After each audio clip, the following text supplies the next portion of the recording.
Hello friends, welcome to defence matrix. तो Russia का एक Su-57 एयरक्राफ्ट जो है ये क्रैश हो गया है, जिसके बाद से कुछ रिपोर्ट्स आना स्टार्ट हो गई हैं कि इसमें यूक्रेन का हाथ है। और क्योंकि ये Su-57 का क्रैश है जो कि रशिया का सबसे कैपेबल एयरक्राफ्ट है, तो इसलिए अब इसकी कैपेबिलिटी पर सवाल उठाए जा रहे हैं।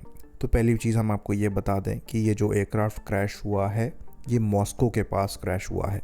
तो यहाँ पर चांसेस एग्जिस्ट नहीं करते हैं कि ये किसी भी Ukrainian air to air missile या फिर Ukrainian surface to air missile का निशाना बना हो। बाकी जो ये क्लेम किया जा रहा है कि ये फ्रेंडली फायर हो सकती है, जहाँ पर रशिया के खुद के एयर डिफेंस सिस्टम्स जो कि मॉस्को के पास लगाए गए हैं उन्होंने ही इसको गिराया हो, तो इसकी पॉसिबिलिटी भी कम नज़र आती है, क्योंकि जो क्रैश साइट है वहाँ पर किसी भी तरीके के मिसाइल कॉन्ट्रेल नहीं दिख रहे हैं और पायलट जो है ये क्रैश साइट के काफ़ी पास में ही इजेक्ट किए हैं। तो ये शोकेस करता है कि इस प्लेटफॉर्म को बचाने की स्ट्रगल रही होगी, लेकिन अल्टीमेटली जब नहीं दिखा कि ये बच पाएगा तो एक सेफ साइट पर क्रैश कराया गया है और एंड में बिल्कुल इसका इजेक्शन किया गया है, क्योंकि यहाँ पर जो क्रैश साइट है ये आबादी वाले इलाके से दूर है। तो रशिया की साइड से जो चीज़ें बताई जा रही हैं उसके अंतर्गत टेक्निकल मैल फंक्शन यहाँ पर हुआ है फ्लाइट के दौरान, जिसकी वजह से एयरक्राफ्ट कंट्रोल के बाहर चला गया और अल्टीमेटली एयर फ्रेम लॉस हुआ है। तो ऑफिशियली यूक्रेन भी यहाँ पर क्लेम नहीं कर रहा है कि उन्होंने ही इस प्लेटफॉर्म को शूट डाउन किया है। ये जस्ट यूक्रेन को क्रेडिट देने के लिए और Su-57 की कैपेबिलिटी पर सवाल उठाने के लिए ये आर्टिकल्स लिखे जा रहे हैं।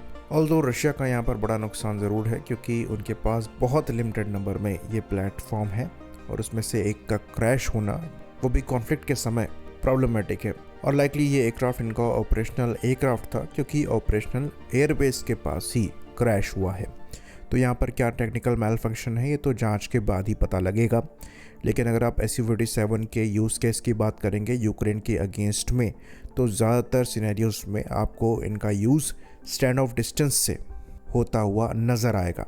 तो Su-57 की कैपेबिलिटी पर सवाल इसलिए उठाए जाते हैं क्योंकि यूक्रेन के अगेंस्ट में इनको डायरेक्टली कम इस्तेमाल किया जा रहा है, और जिस तरीके से दूसरे स्टेल्थ एयरक्राफ्ट को यूज़ किया जाता है जहां पर इनको डीप इनसाइड एनिमी टेरिटरी भेजकर जो टारगेट्स हैं उनको डिस्ट्रॉय किया जाता है, ऐसा रशिया नहीं कर रहा है।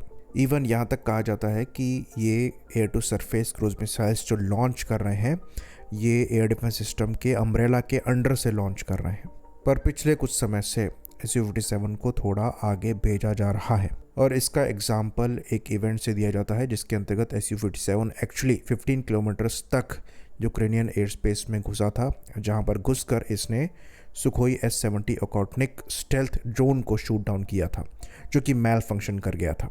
पर अगर आप operational air to air kills की बात करेंगे जिसके अंतर्गत एनिमी के प्लेटफॉर्म को शूट डाउन किया गया हो, तो उस पर कोई पुख्ता सबूत आपको नहीं मिलता है कि ऐसा कुछ हुआ है।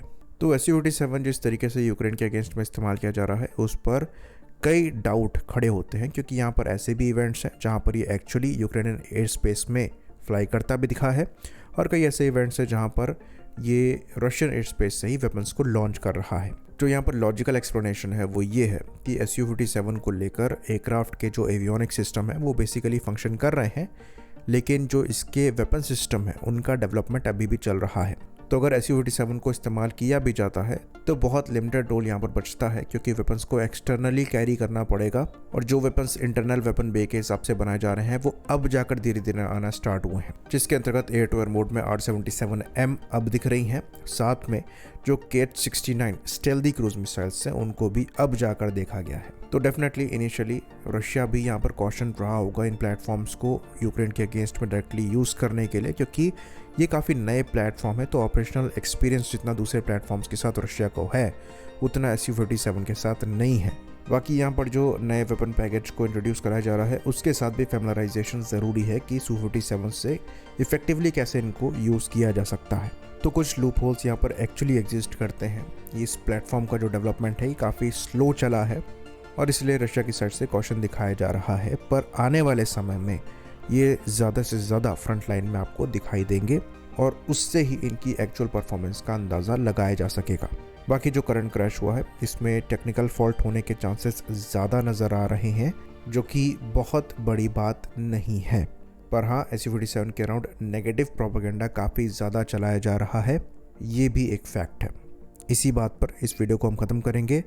लाइक करिए, सब्सक्राइब करिए, जय हिंद।